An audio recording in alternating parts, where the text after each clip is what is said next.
श्री सीताराम चंद्राभ्याम नमः।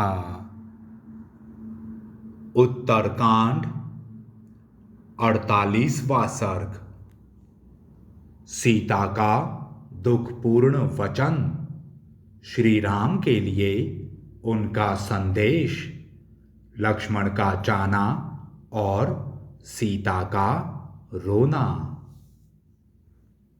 लक्ष्मण जी का यह कठोर वचन सुनकर जनक किशोरी सीता को बड़ा दुख हुआ।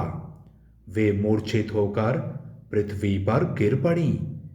2 घड़ी तक उन्हें होश नहीं हुआ। उनके नेत्रों से आंसुओं की अजस्त्र धारा बहती रही। फिर होश में आने पर जनक किशोरी दीन वाणी में लक्ष्मण से बोली, लक्ष्मण, निश्चय ही विधाता ने मेरे शरीर को केवल दुख भोगने के लिए ही रचा है। इसीलिए आज सारे दुखों का समूह मूर्तिमान होकर मुझे दर्शन दे रहा है। मैंने पूर्व जन्म में कौन सा ऐसा पाप किया था अथवा किसका स्त्री से विछोह कराया था, जो शुद्ध आचरण वाली होने पर भी महाराज ने मुझे त्याग दिया है। सुमित्रा नंदन, पहले मैंने वनवास के दुख में पड़कर भी उसे सहकर श्री राम के चरणों का अनुसरण करते हुए आश्रम में रहना पसंद किया था। किंतु सौम्य, अब मैं अकेली प्रियजनों से रहित हो किस तरह आश्रम में निवास करूंगी और दुख में पड़ने पर किससे अपना दुख कहूंगी। प्रभो, यदि मुनिजन मुझसे पूछेंगे कि महात्मा श्री रघुनाथ जी ने किस अपराध पर तुम्हें त्याग दिया है, तो मैं उन्हें अपना कौन सा अपराध बताऊंगी। सुमित्रा कुमार, मैं अपने जीवन को अभी गंगा जी के जल में विसर्जन कर देती, किंतु इस समय ऐसा अभी नहीं कर सकूंगी, क्योंकि ऐसा करने से मेरे पति देव का राजवंश नष्ट हो जाएगा। किंतु सुमित्रा नंदन, तुम तो वही करो जैसी महाराज ने तुम्हें आज्ञा दी है।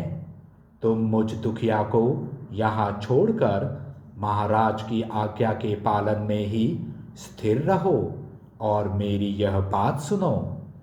मेरी सब सासुओं को समान रूप से हाथ जोड़कर मेरी ओर से उनके चरणों में प्रणाम करना, साथ ही महाराज के भी चरणों में मस्तक नवाकर मेरी ओर से उनकी कुशल पूछना।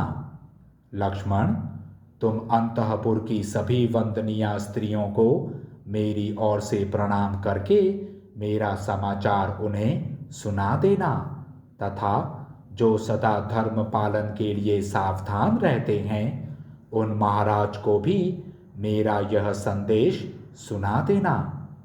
रघुनंदन, वास्तव में तो आप जानते ही हैं कि सीता शुद्ध चरित्रा है, सर्वदा ही आपके हित में तत्पर रहती है और आपके प्रति परम प्रेम भक्ति रखने वाली है। वीर, आपने अब यश से डरकर ही मुझे त्यागा है, अतः लोगों में आपकी जो निंदा हो रही है अथवा मेरे कारण जो अपवाद फैल रहा है, उसे दूर करना मेरा भी कर्तव्य है, क्योंकि मेरे परम आश्रय आप ही हैं। लक्ष्मण, तुम महाराज से कहना कि आप धर्मपूर्वक बड़ी सावधानी से रहकर पूर्ववासियों के साथ वैसा ही बर्ताव करें जैसा अपने भाइयों के साथ करते हैं। यही आपका परम धर्म है और इसी से आपको परम उत्तम यश की प्राप्ति हो सकती है। राजन, पूर्ववासियों के प्रति धर्मानुकूल आचरण करने से जो पुण्य प्राप्त होगा, वही आपके लिए उत्तम धर्म और कीर्ति है। पुरुषोत्तम, मुझे अपने शरीर के लिए कुछ भी चिंता नहीं है। रघुनंदन, जिस तरह पूर्ववासियों के अपवाद से बचकर रहा जा सके उसी तरह आप रहें। स्त्री के लिए तो पति ही देवता है, पति ही बंधु है, पति ही गुरु है। इसलिए उसे प्राणों की बाजी लगाकर भी विशेष रूप से पति का प्रिय करना चाहिए। मेरी ओर से सारी बातें तुम श्री रघुनाथ जी से कहना और आज तुम भी मुझे देख जाओ। मैं इस समय ऋतुकाल का उल्लंघन करके गर्भवती हो चुकी हूँ। सीता के इस प्रकार कहने पर लक्ष्मण का मन बहुत दुखी हो गया। उन्होंने धरती पर माथा टेक कर प्रणाम किया। उस समय उनके मुख से कोई भी बात नहीं निकल सकी। उन्होंने जोर जोर से रोते हुए ही सीता माता की परिक्रमा की और 2 घड़ी तक सोच विचार कर उनसे कहा, शोभने, आप यह मुझसे क्या कह रही हैं? निष्पाप पतिव्रते, मैंने पहले भी आपका संपूर्ण रूप कभी नहीं देखा है, केवल आपके चरणों के ही दर्शन किए हैं। फिर आज यहाँ वन के भीतर श्री रामचंद्र जी की अनुपस्थिति में मैं आपकी ओर कैसे देख सकता हूँ? यह कहकर उन्होंने सीता जी को पुनः प्रणाम किया और फिर वे नाव पर चढ़ गए। नाव पर चढ़कर उन्होंने मल्लाह को उसे चलाने की आज्ञा दी।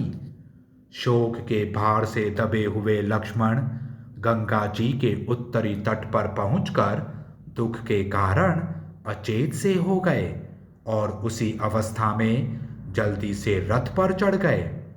सीता गंगा जी के दूसरे तट पर अनाथ की तरह रोती हुई धरती पर लौट रही थी।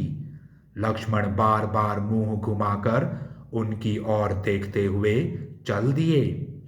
रथ और लक्ष्मण क्रमशः दूर होते गए।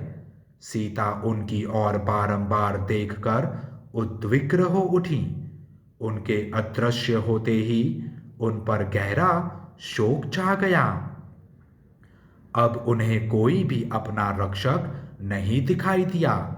अतः यश को धारण करने वाली वे यशस्विनी सती सीता दुख के भारी भार से दबकर चिंतामग्न हो मयूरों के कलनाद से गूंजते हुए उस वन में जोर जोर से रोने लगी। इस प्रकार श्री वाल्मीकि निर्मित आर्ष रामायण आदि काव्य के उत्तरकांड में 48वां सर्ग पूरा हुआ। जय श्री राम।